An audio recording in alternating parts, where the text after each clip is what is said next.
And again, as mentioned, it is time for the governor's seat. And tonight in studio, very pleased to introduce Dr. Evans Kidero, His Excellency Dr. Evans Kidero, Nairobi County Governor. Thank you for your time. So, March, is just around the corner. We're going into 1 year. 1 year later, do you have any regrets into entering politics? Lillian, absolutely not. There are no regrets. One of the reasons why I decided to run for governor was I wanted Nairobi to regain its former glory, play its rightful role as the gateway to East and Central Africa, and reflect its importance as the hub of communication. However, I wasn't quite prepared. I knew as a governor you're going to be a manager, and I would continue with what I was doing best, managing factors of production. But I wasn't quite prepared for what I finally got in terms of the whole. We had huge debts.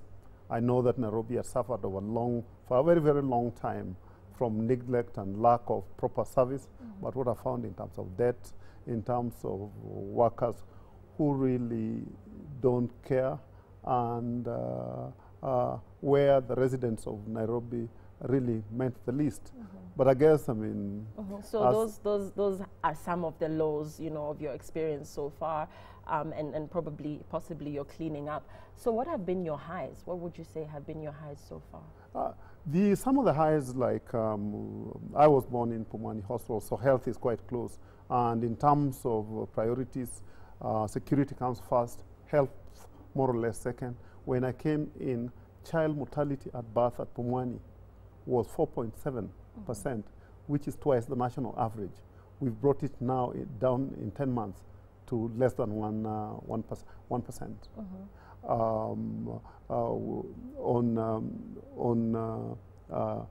We've been able to put on lights, traffic lights. We've been able to put on some CCTVs, and we have a plan because security is so important that in the next 3 to 4 years, we will have maximized on manned security and electronic security. Right, and we'll be talking about that. But going back to Pumwani Hospital, where you say you were born, and just talking about health services in the country in general, the Nairobi population is growing at a fast rate, but it seems that health services are not at pace with the growth of the population. And particularly looking at Pumwani, the issue of overcrowding still remains, a thorn in the flesh of that hospital, the question then is, with regard to health services and the demand for those services, Nairobi not really being a good place to fall sick right now. How do you respond to this? What's your response to that? The per capita visit to our health institutions in Nairobi is every individual goes to the hospital twice. So in the last 2 years, it's an average of 8 million interface or hospital visits, both inpatient and outpatient. And 70% go to public hospitals where they don't get sufficient drugs, they don't get sufficient treatment, and 30% go to the private hospitals. And really our objective as county government is to ensure that we stock our hospital with drugs. And probably if I just talk about, because your question was specifically on Pumwani, is a 350-bed hospital, while the number of births per month is in excess of 2,500. So basically, you're talking of a production rotation of 1.5 to 2 days.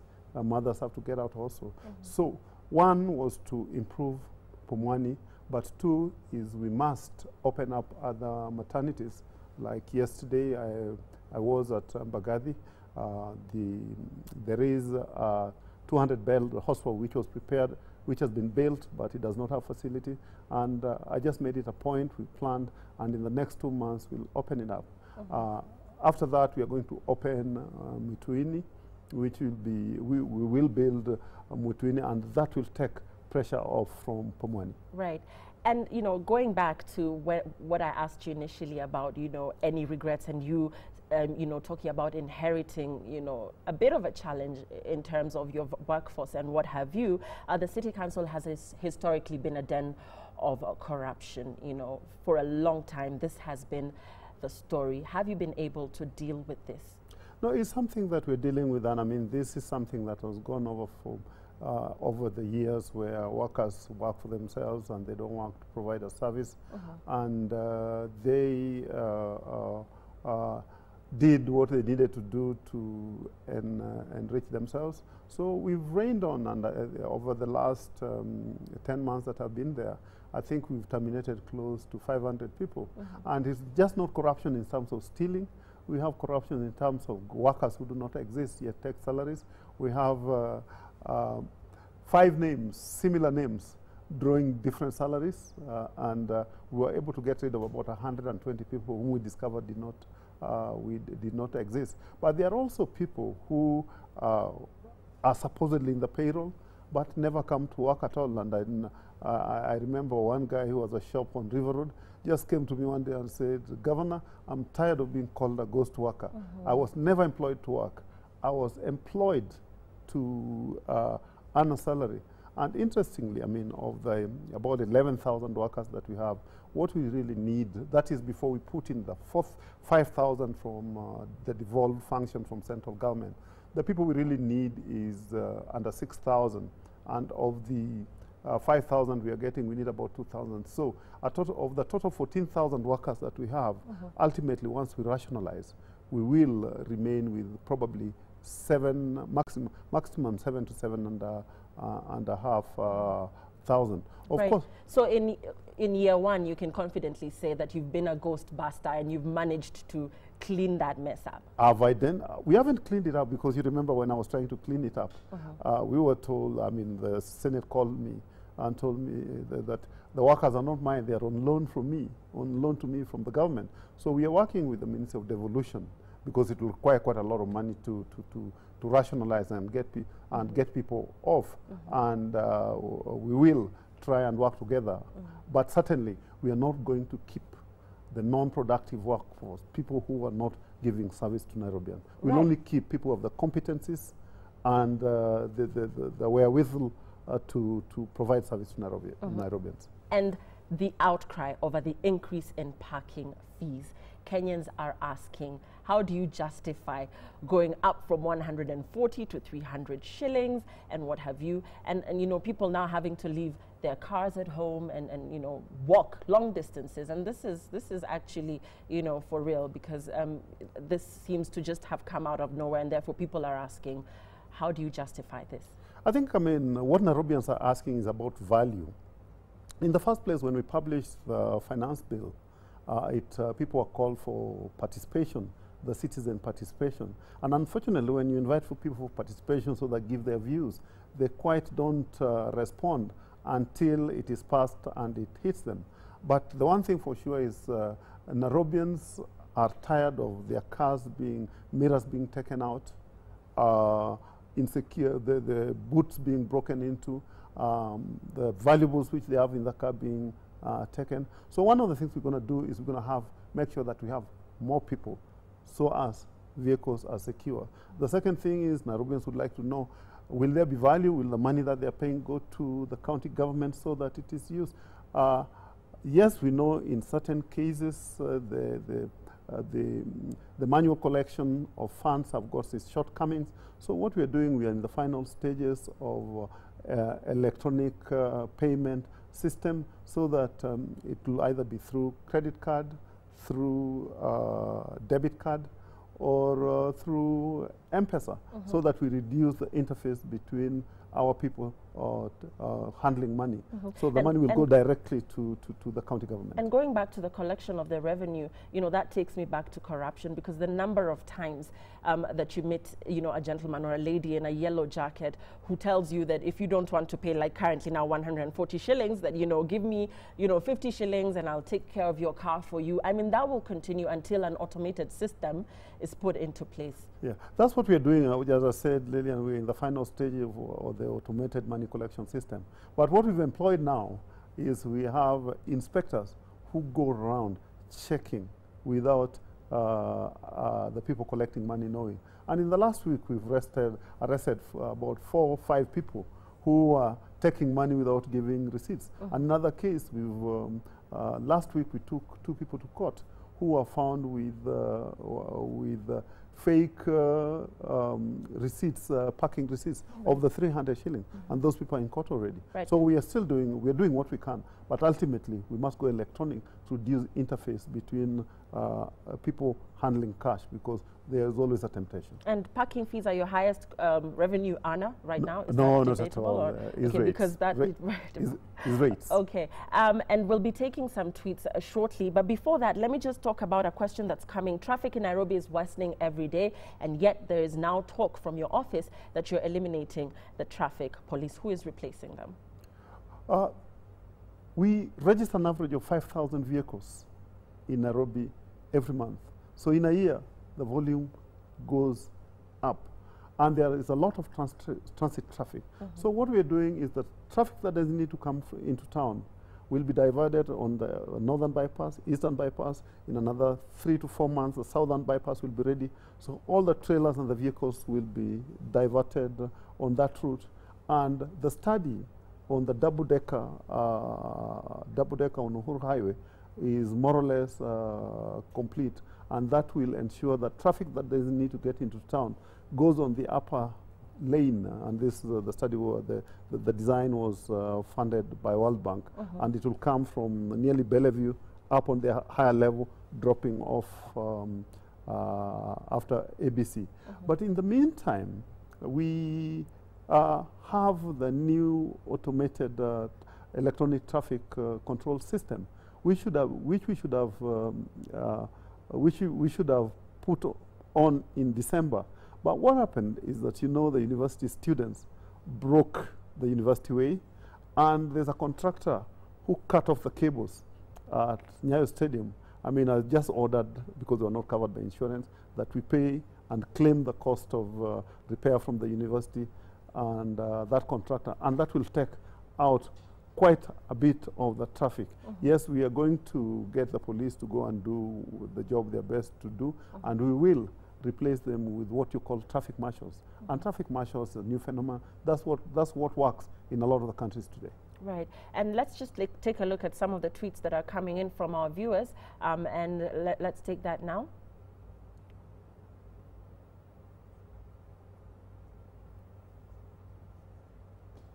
Right, and there we go. Somebody here is asking, this is E. Mutuma, what's the governor's take on the security situation in the city? Is the formation of special units still in progress? So that's on security. Let's take another one. This one saying, what plans does the governor have to improve security, lighting, and waste management? That again on security. Then somebody here saying, are the traffic marshals skilled enough to handle traffic matters? Do they understand the law? Okay, good one there. And, you know, interestingly, just touched on the traffic marshals. And somebody here asking, how will the governor ensure penalties to traffic defaulters in places where the services of traffic police are needed? Yes, okay. And greetings to Honorable Kidero. Mine is just to wish you well in your effort to build Nairobi City. Right. So on security again, Living on security, we are short-handed. I mean, you know, security is a central government, still a central government function. The ratio of police to people in Nairobi is about 1 policeman to 1,000 people. The average in the world should be about 1 to 400. So we are working with central government to increase visibility of the police and security forces. The second thing, what we are trying to do is to professionalize the inspectorate, so that later on they can be converted into a metropolitan police. That will take a bit of time. But also we are increasing the electronic security surveillance system. Within the CBD, there's the central government CCTVs, the county CCTVs, and others. We have about 100. We have a plan of increasing them up to 5,000 within the next 4 years. Right. Also, at the county government, we've passed a law, that a fiscal planning law, that it is going to be mandatory to have electronic termination in every new building so as to be able to accommodate new CCTVs or electronic transmission of information because as we modernize, we cannot have sufficient people to do that. So we're going to do... and let's ask again, you know, somebody also spoke about the traffic marshals and whether they'll be well trained. And this, again, bringing in the issue of traffic offenders, you know, that there's likely to be a lot of drama on those roads, you know, without, you know, a uniformed officer standing by, in as much as there's been the issue of them being corrupt and some of them really not doing what they're put there to do. The issue is, while they're not there, while they're not physically there, then there's likely to be chaos on our roads. No, I think in the first place is, us as Nairobians, we need to be orderly. We need to obey the law, and if we obey the law, there will be no need for a policeman or even a traffic marshal on the roundabout. The traffic marshals are being trained at the moment, but we will still have policemen on motorbikes doing surveillance and riding along. But also, you'll notice that every roundabout on our roads where we have the traffic lights, there are cameras as well. And these cameras will be programmed to take pictures of people who are jumping lights. So nobody needs to be there to see you or stop you. You'll just find through your registration. You've got a ticket, right? Yeah, you've got a ticket. And somebody asked on garbage, are we still churning out 250,000 tons of garbage? You know, what is ongoing on that? I know there's been an improvement, and when I drive around, Nairobi looks cleaner, but there are areas that continue to be an eyesore. We are not happy with the cleanliness. And today we had our cleaning day. The county churns out 2,000 tons of garbage every day. You know that we've been taking it to Dandora, and Dandora is full. But the first place where we need to start is everybody needs to keep their doorstep clean. Because he said if everybody kept their doorstep clean, we would have a very clean city. So it doesn't make sense. I mean, certain times on Uhuru Highway, you're driving along and people are chucking empty bottles and empty chips packets from their own vehicles. Surely, I mean, is expecting too much. First of all, I think us as Nairobians, we need to keep our garbage and dispose of them at a safe place. The other things that we are doing, we've increased the number of trucks that are collecting, collecting garbage, but we are also working on a program that is going to convert ultimately when it comes on stream, because we're in the process of signing an agreement to convert the garbage that we produce in Nairobi into energy. And everybody is talking about Machakos County, and we cannot ignore this. When are we going to hear about Nairobi? Nairobi County is 60% of our GDP, and yet everybody is talking about Machakos County. One minute they're unveiling, you know, police cars. The next minute they're unveiling some hot new projects that, you know, they're really proud about. So when are we going to hear about Nairobi is the question that's coming in. Lillian, we're doing quite a lot in Nairobi. It's just that probably it's taken, I mean, it happens every day, so it's taken for granted, or is something that is expected. The things that we're doing in decongestion, what we are doing in keeping the city clean. Recently, we had an educational meeting addressing the issues of performance of our children in Nairobi, because our public schools have not been doing very well. I have work being done on that. I've just mentioned to you what we're doing about health, how the child mortality has come down by 75% in our public institutions, and the development we are doing in the hospitals on this side of Kidero, and what we are going to do in Mutuini. This week we advertised tenders to recarpet more than 1,000 kilometers of roads. I'm wondering why people don't. Okay, so you're just so a lot is happening. You're not chest thumping. Absolutely, okay, we're pressed for time, and we must wind up soon. You promised to transform Nairobi into a modern metropolis, and the question now coming in is that are there working building laws? Because when you look around, you see mushrooming of buildings, even in areas that were suburbs previously. And number two, All right, first you touch on that one. Yeah. We are passing a lot of laws, and I'm glad, Lillian, you just mentioned about the conversion of Nairobi into a metropolis. The first plan of Nairobi was done in 1927. The next one was 1948. 63 and 73, and all of them were never implemented. We are currently working with JICA to do an integrated development, physical development plan for Nairobi, which will give it a definite feature and a definite skyline, and once that's ready, that will be implemented. But also what we are doing is that close to 47% of buildings in Nairobi are not approved. And obviously, there are investments, economic investment, we can't bring them down. So we are passing laws that will allow us to retrospectively look at the integrity and be able to register them. The other thing we're doing is most of Nairobi, especially on the Eastland side, was built, they're 70, 80 years old, and they're dilapidated. And we're looking at an urban renewal plan where we are going to build integrated housing schemes and development in the Eastlands area, in Kaloleni, in Bahati, in Chaurimoyo, in Jericho, and in Jerusalem. Okay.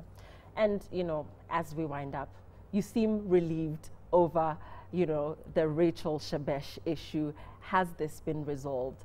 Have you now moved on? Let's just touch slightly on that a bit just before we I must say again that it was a very unfortunate, regrettable occurrence, but I'm glad it's behind us. Me and Rachel, we've reconciled. We've decided to put whatever happened behind us so that we can work for the people of Nairobi. Okay, great. Well said. And your term is expiring, you know, only 3 years to go now.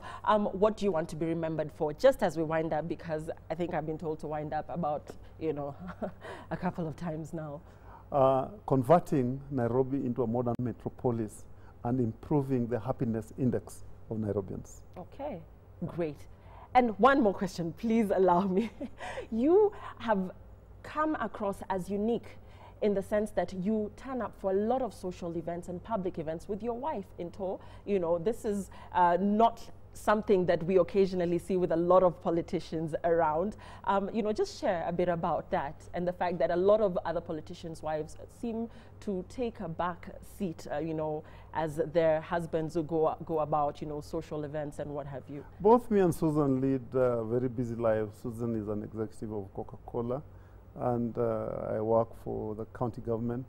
And when we are together, when she's in the country, like right now she's in the States, we try to spend as much time together as possible. Okay, great. It is a weekend, and therefore we throw those curveballs once a while. Thank you so much for your time this evening. The people of Nairobi know you a little bit better now, and indeed they know that you've rolled up your sleeves and you are working towards making Nairobi that modern metropolis. Thank you very much, Your Excellency. Thank you very much. We've been talking to Nairobi County Governor Dr. Evans Kidero. Don't go far. We're glad you're watching Citizen Weekend, and still ahead.